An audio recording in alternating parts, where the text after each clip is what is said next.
Hey, in this video, we'll discuss what to consider when selecting keywords so that you can reach your SEO goals and benefit your business.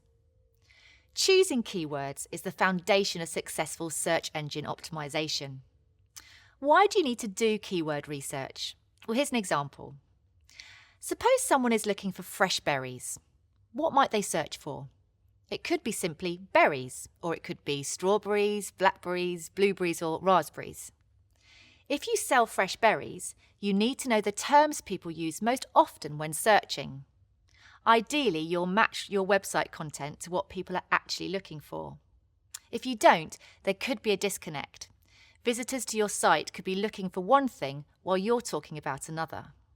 There are 3 things you should consider when choosing the keywords for your SEO plan. First, frequency, or the number of times a word is searched for.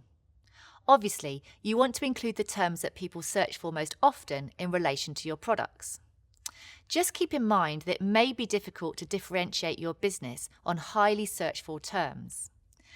That brings us to our second consideration, competition. If you have a large, established website, you may be able to appear on search engine results for high-volume, highly competitive keywords like fruit and veg.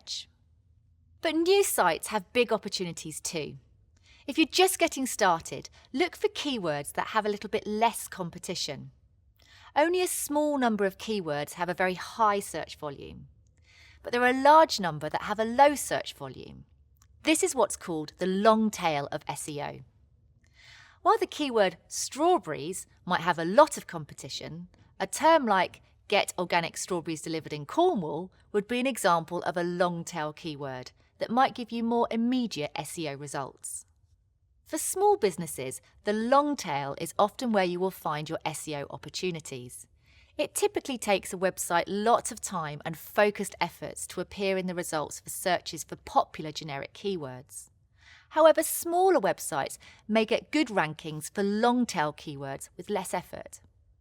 Finally, and most importantly, the third consideration is relevance. The keyword you select should closely match what you actually offer. If someone comes to your site looking for strawberries, but you only sell raspberries, they're just going to leave.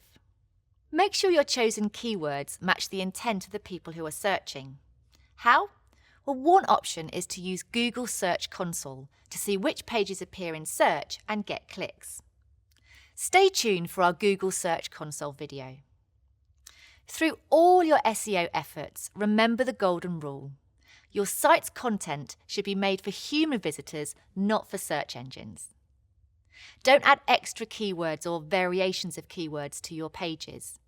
Repeating them unnecessarily is called keyword stuffing and is against search engines' guidelines. So that's what you need to consider when selecting keywords: frequency, competition, and relevance. Keeping these things in mind will set you on the right track for successful SEO.